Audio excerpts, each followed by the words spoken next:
NVIDIA. Like, it's a specific ETF just for, like, inverse NVIDIA, leverage 1.25. Damn, why would you do that though? They just go up like AMD. Because they just missed their earnings by a lot. By a lot. Yeah, but I mean that's just short term. They'll be all right. And their free cash flow fell from like 1.25 billion to like 500 million. You have built great cities of stone and seen early empires rise and fall. So today, soon you will stand under the towering pinnacles of castles alongside your gallant knights. That is where the story of your people will be written. Just as the young apprentice learns to carry a sword, so shall you grow to understand your place in this world. Kublai Khan, grandson of Genghis Khan. You will amass an empire to rival his. You know when to bend and when to strike to gain the advantage. Your wits and political prowess will serve you, as will your martial skill in your conquests. Does that change your worldview? Does it change how you see the world? Not really. Let me ask you this: if we make first contact, what do you think they're here for? Like, what do you think their objective is? I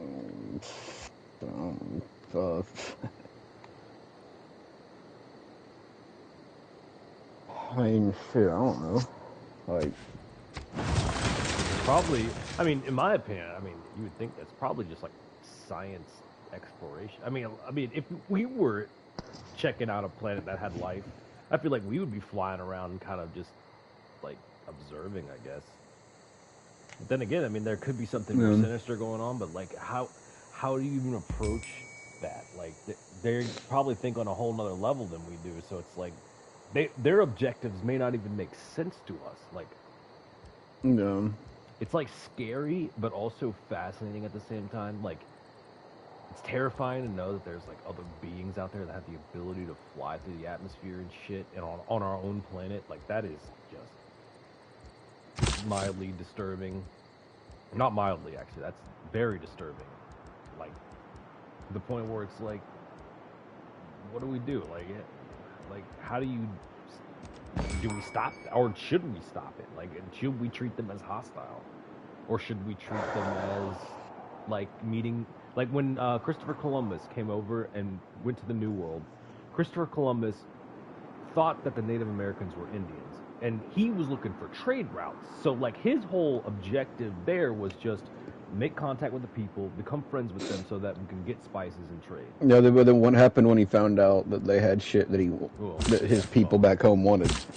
Exactly. So it's like, like, what are their initial objectives? Like, what is their mindset? I mean, do they have a mindset? I mean, if they're able to fly aircraft, and they have to have some sort of sentient objective, or like. Well, if they're gonna observe us, they're way more sophisticated than we are. That's what I think. But it's like, do we treat them like Christopher Columbus would, where you initially like, we need to make peace and just form an alliance? Well, you can't even look at it that way. You have to look at it as though we're the Indians. You have to look at it from that perspective. That is true. Do we welcome them as gods, or do we get wiped out by some blanket covered with diseases? Like, I mean, that's a metaphor. Obviously, they're not going to give us blankets, but like, who knows? Like, it's basically the same situation. You have the fucking Incas welcome the conquistadors. They called them like shining golden gods, and then they ended up getting wiped out by them by thinking that they were gods. They were eliminated. So it was like, didn't even know they existed for 300, 400 years, or however long it took till like the turn of the century, 20th century. So it's like, obviously that's a different scenario, but it's kind of the same in another sense. Like, we are seeing people that we've never ever imagined exist come here and observe us. And then it's like, how do we treat them? Do we just do like a Jamestown and start kidnapping motherfuckers and interrogating them and shit? Or do we act like the Incas and say, hey, no, you can marry our princesses, you can eat our food, and you can do whatever you want, and then end up getting fucking wiped out because they have some other random agenda to take us over? Like, You know, it's. I mean, then you would have to take the least hostile approach, because you would have to assume that like, if they found us before we found them, that means they're probably way more advanced than we are. That's true. So you would have to take the least hostile approach. When did they find us? Did they find us now when we're getting these? Or did they find us 3,000 years ago, and now they're like checking in, like, yo, like. Yeah, that's terrifying. That's like the fourth Indiana Jones movie almost. Yeah, which wasn't as bad as people give it shit. Like, I understand there were plot points that didn't really make a lot of sense. I get that, but like, it wasn't a bad movie. It wasn't. It's actually one of my favorites.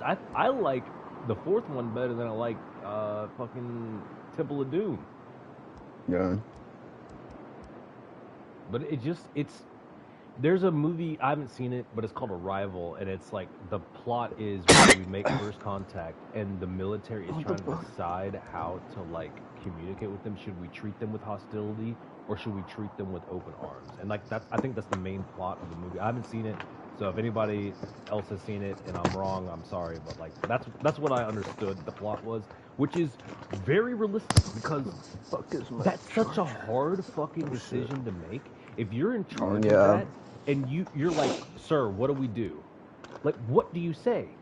I think you gotta be two-faced. You gotta be two-faced about it. You gotta appear diplomatic, but like behind the scenes, like, all right, all the country's leaders getting together, like, we gotta form some kind of coalition. Yeah, but even in the state of the world that we have today, how are we all gonna come together? Yeah. Like, we have to make them believe this religion or this economic policy or something. It's like, bro, what if that's not even like... What if the things we believe are so beneath them that they don't even understand our concept of civilization because it's so prehistoric to them? I mean, hell, you could even ask bigger questions like, what if, you know, they know about our development? Like, because, like you said, maybe they were there 1,000 years ago. Yeah. I mean, there's a possibility. Shit, what if that dude with the crazy hair is right and they did just build the pyramids and shit? And now they're like, what the fuck have you done with this shit? I mean, yeah. And they're pissed off. It's possible. Like, I mean, it's kind of the similar question to, like, what would you say if Jesus or whatever suddenly reappeared? It was like, yo, what the fuck? Yeah, but I think the difference in that is that everybody knows the story of Jesus. Like, everyone's familiar with Jesus. Like, even if Jesus showed up at your house, you have some familiarity with Jesus to where you know how he is, how he acts. You know how to behave and what to say, and like you know what to say to him, just like you said. You know, like who he is and like what his objective is. Like, you know his agenda. Everybody knows Jesus' agenda. Everybody knows Muhammad's agenda because it's like written down in ancient text. If he came back, you better start repenting. That's for me. But like when it's an alien species flying ships that the military cannot understand, you don't know what their agenda. I'm still going through these, but you don't know what their agenda is. Like, you don't. Like, you have no idea what it is they want, why they're here. What kind of start did you get? Who they fucking met, if they've been here before, or who they're meeting now. Like, do they only fly over the U.S. government? Have they had contact with the Chinese government? Like, think about it. Like, if we are acknowledging that UFOs exist, they could have talked to other governments before us. Hell, they could have, like, had some pact with some civilization, maybe not 3,000 years ago, but maybe just 100 years ago. Like, who knows? Like, and that's where it's like, if you're a military leader and it's like, sir, we're making first contact, what do we do? Like, I literally have no answer to that question. I have no answer. I don't know if you should treat them nicely. Yeah, bro, this is above my pay grade. Like, I know how to deal with humans. Like, yeah, and the other thing is like, and we're not even really, we're not even that good at that. Like, honestly, fictional, like South Park movies, television, they all tell you that treating them with hostility first is always the wrong thing to do, and the media likes to push that down your throat. But I think the opposite, because look at the Incas. Look at the Trail of Tears. Like, if you treat...